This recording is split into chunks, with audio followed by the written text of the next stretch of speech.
नमस्कार विद्यार्थ्यांनो. सध्याला आपण बेसिक ऑफ मॅथ्समध्ये संख्यांवरील क्रिया हा भाग बघतोय आणि संख्यांवरील क्रिया या भागामध्ये आपण दशांश अपूर्णांकांवरील क्रिया बघतोय. मग दशांश अपूर्णांकांवरील क्रियांमध्ये बेरीज हा भाग आपला अभ्यासून झालेला आहे आणि आता यानंतर आपण अभ्यासणार आहोत वजाबाकी. संख्यांवरील क्रियांमध्ये आज आपल्याला वजाबाकी हा दुसरा भाग बघायचा आहे.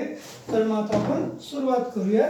दशांश अपूर्णांकांवरील क्रिया यामध्ये वजाबाकी हा प्रकार.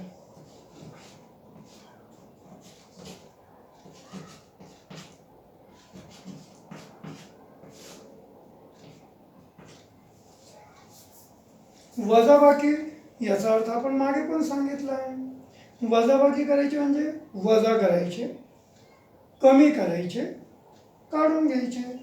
मग वजाबाकी दशांश अपूर्णांकांची करताना बेरजेमध्ये आपण जे केलं होतं तसंच करायचं, फक्त बेरजेत मिळवायचो, वजाबाकी काढून घेणार आहोत, इतकंच करायचं.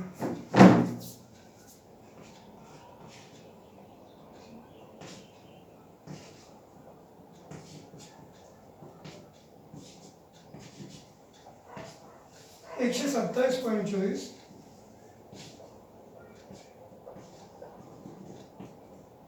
त्याच्यातून आपल्याला वजा करायचा आहे 68.9.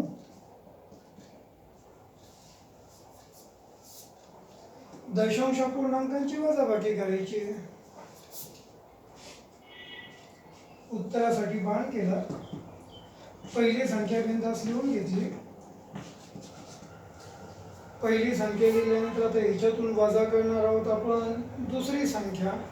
दशांश अपूर्णांकांच्या बेरजेत आपण जी दक्षता घ्यायला सांगितली तीच दक्षता वजाबाकी करताना पण घ्यायची आहे. काहीच विशेष नाही. पॉईंटच्या खाली पॉईंट आला पाहिजे, टिंबाच्या खाली टिंब आला पाहिजे, दशांश चिन्हाच्या खाली दशांश चिन्ह आला पाहिजे. पहिली संख्या लिहिली बिंदास, दुसरी लिहिताना पॉईंटच्या खाली पॉईंट लिहा बरं. अगोदर हे पहा कसं केलंय मी, पॉईंटच्या खाली पॉईंट लिहिला बरं. आता दुसऱ्या संख्येत पॉईंट खाली पॉईंट लिहिल्यानंतर पॉईंटच्या डावीकडे किती बघा, 68.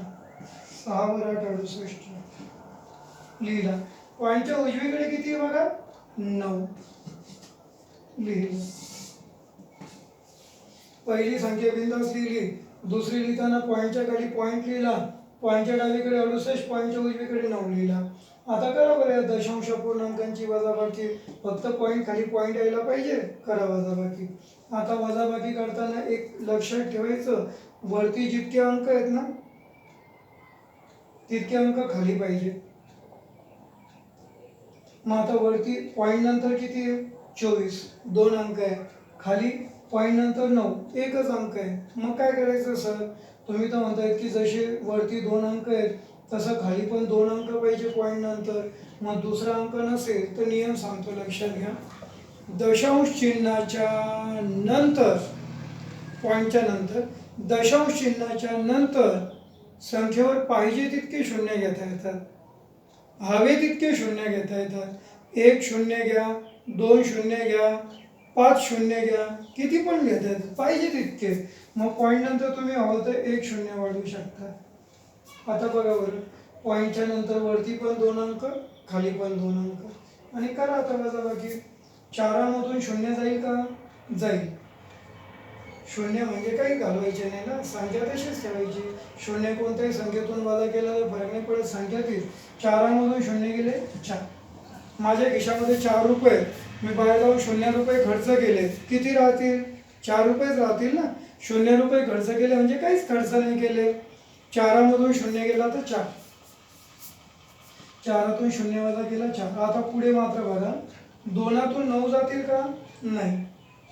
वजाबाकीचा नियम आहे ना, मोठीतून लहान वजा केली जाते, 2तून 9 नाही वजा होणार. मग संख्या वाढून घ्या, 2चे 12 करून घ्या, 12. 2तून 9 जात नाही, संख्या वाढवली, 2चे केले 12. आता 12 मधून 9 वजा करा, 12तून 9 गेले तर 3. 2तून 9 जात नाही, 12 गेले, 12तून 9 गेले 3.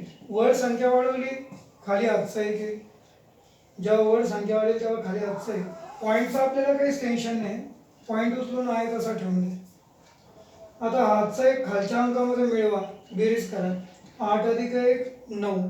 लक्षात ठेवा सगळ्यांनी, आता खाली 9 येतं, 9 आणि वरती आहे 7. 7तून 9 जाणं शक्य आहे का? नाही, 7तून 9 नाही जाऊ शकत. मग 7चे 17 केले, संख्या वाढून घेतली. 7तून 9 जात नाही म्हणून 7चे 17 केले. 17 मधून 9 वजा करा, 17तून 9 गेले तर 8. 17तून 9 वजा केली तर 8. वर संख्या वाढवली खाली हातचा एक, जेव्हा वर संख्या वाढेल ना 7चे 17 होतील ना तेव्हा खाली हातचा एक येईल. हातचा एक खालच्या अंकात मिळवा. 6 आणि 1 7, खाली 7 झाले. आता वरती 2 आहेत, 2मधून 7 जाईल का? नाही, संख्या वाढून घ्या. 2तून 7 जात नाही म्हणून 2चे केले 12. 12मधून 7 वजा करा, 12तून 7 गेले 5. 12तून 7 गेले 5. वर संख्या वाढवली खाली हातचा एक येईल. 1तून 1 वजा करा 0. हा पुढचा 0 नाही लिहिला तरी चालतो. इथे वजाबाकी लक्षात. 4तून 0 गेले 4, 2तून 9 जात नाही 12, 12तून 9 गेले 3. वर संख्या वाढली खाली हातचा एक, पॉईंटशी पॉईंट. 8 आणि 1 9. 7तून 9 जात नाही 17, 17तून 9 गेले 8. वर संख्या वाढली खाली हातचा एक, 6 आणि 1 7. 2तून 7 जात नाही 12, 12तून 7 गेले 5. वर संख्या वाढली खाली हातचा एक, 1तून 1 गेला 0. पुढचा 0 लिहिण्याची गरज नाही. उत्तर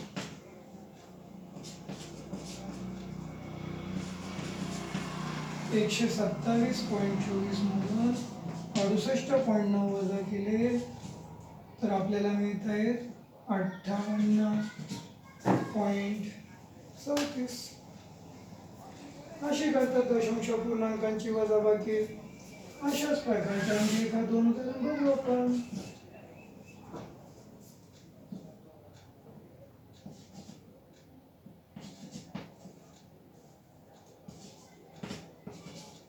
$34.219 त्याच्यातून वजा करायचे आहेत 29.9786. इतकी मोठी वजाबाकी कशी करायची? उभा मानले नाही, पहिली गेली तशी. सगळ्यात आधी उत्तराचा बाम करायचा, पहिली संख्या लिहून घ्यायची 34.219. मोठीतून लहान वजा करतात. पहिली संख्या मोठी आहे, दुसरी लहान आहे. कशी मोठी आहे पहिली कळतं ना? कशी? पॉईंटच्या आधी 34 पूर्णांक आहे, दुसऱ्या संख्येत पॉईंटच्या आधी 29 पूर्णांक आहे. मग 34 आणि 29 मध्ये मोठा कोण आहे? 34 आहे ना, म्हणून पहिली संख्या मोठी. 29 लहान आहे ना, म्हणून दुसरी संख्या लहान आहे.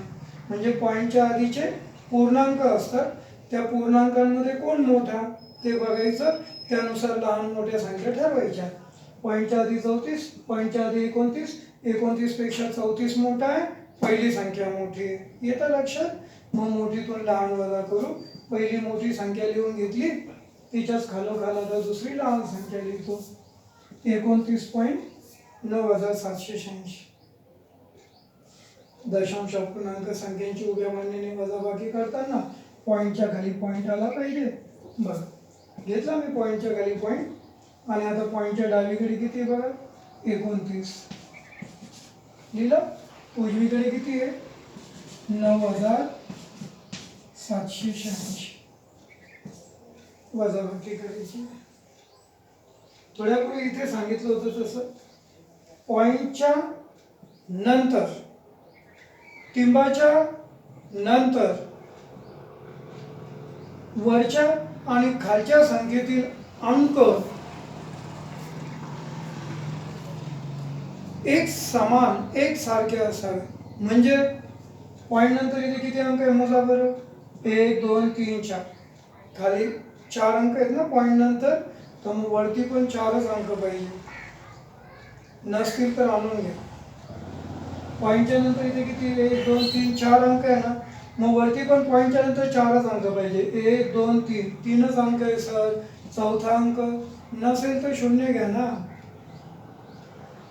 मी नियम सांगितलं थोड्यापूर्वी, दशांश चिन्हाच्या नंतर टिंबाच्या नंतर संख्येवर पाहिजे तितके शून्य घेता येतात.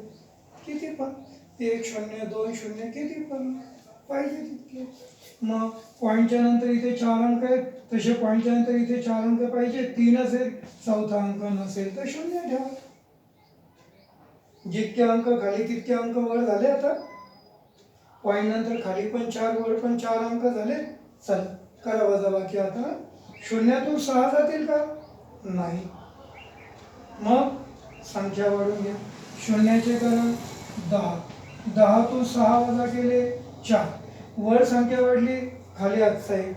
8 आणि आजचा 1 9 झाले. वरती 9 आहेत. 9तून 9 वजा करा 0. 9तून 9 गेले 0. आजचे काहीच नाही. आता 9तून 9 गेले 0.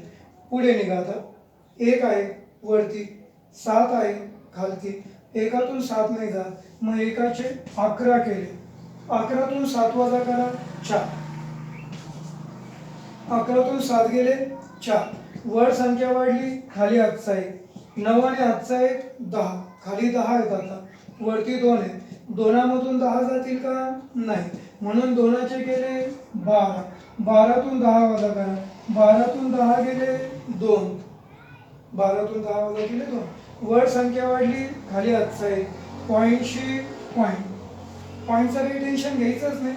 पॉईंटला उचलून आहे तसं ठेवून द्यायचं. हातचा 1 खालच्या अंकात मिळवा. 9 अधिक 1 10. खाली 10 झाले.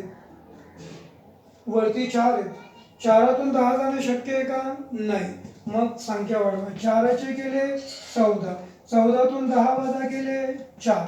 वर संख्या वाढली, खाली आजचा 1. खालचा 1 2मध्ये मिळवा. 2 अधिक 1 3. वरती आहे 3. 3तून 3 वजा केले 0. तो 0 लिहिण्याची काही गरज नाही.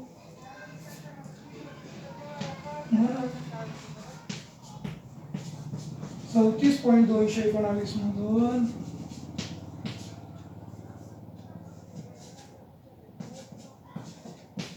29.9786 वजा केले असता 4.2404 आपल्याला मिळते.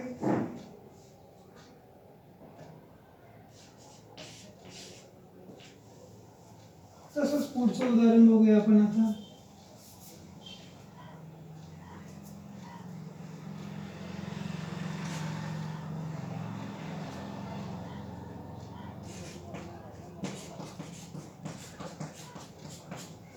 $10.77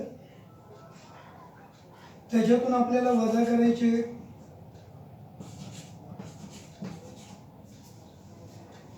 4.999.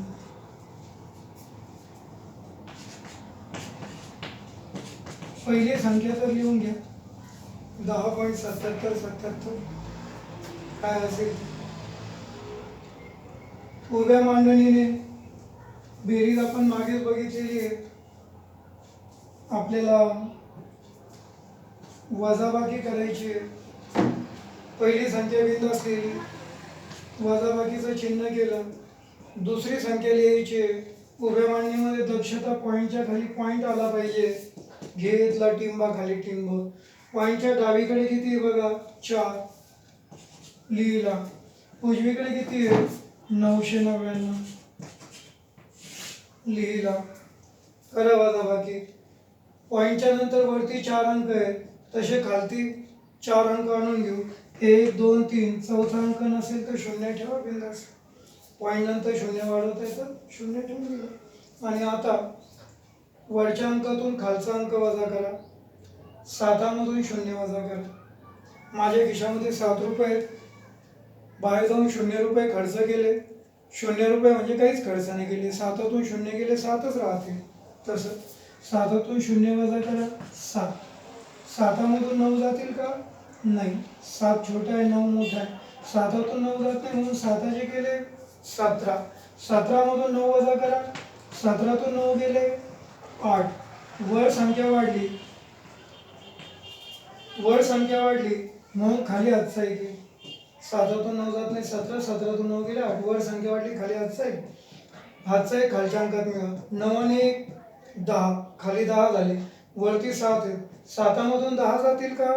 नाही, म्हणून 7चे केले 17, 17तून 10 वजा केले 7, वर संख्या वाढली, खाली हातचा एक, खालच्या अंकात मिळवून 9 आणि 1 10, वरती 7, 7तून 10 जात नाही म्हणून 7चे केले 17, 17तून 10 वजा करा 7, वर संख्या वाढली, खाली हातचा एक, पॉईंटशी पॉईंटचं काही टेन्शन नाही, 4 आणि हातचा एक 5 झाले 5, शून्यातून 5 जात नाही 10, 10तून 5 वजा केले 5, परत हातचा एक येईल आणि एकातून 1 वजा केला की 0, तो काही लिहिण्याची गरज नाही.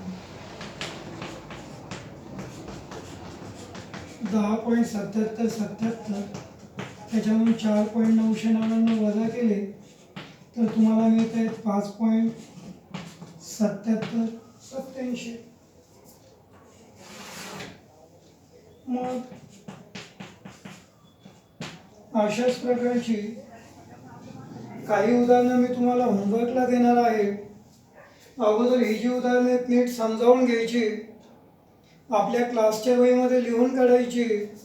यदा कदाचित काही अडचणी आल्या मला कमेंट्समध्ये विचारा किंवा व्हॉट्सॲप ग्रुपवर विचारा किंवा फोन करून विचारा. आपण तुमच्या ज्या अडचणी आहेत त्या सगळ्या अडचणींचं निरसन करू.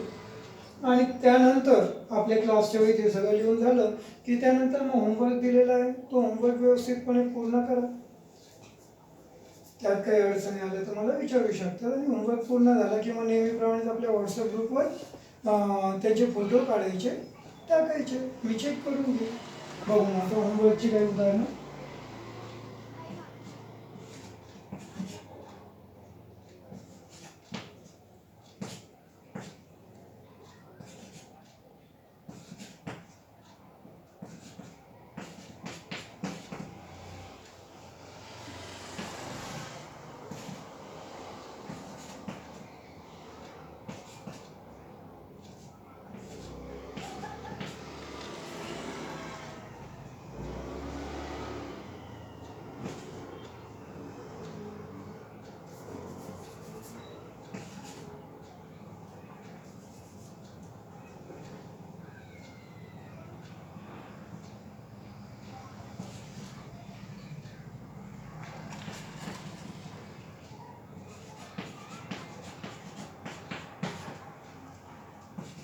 बघा ही होमवर्कची काही उदाहरणं आहेत जी तुम्हाला व्यवस्थितपणे सोडवून काढायची आहे.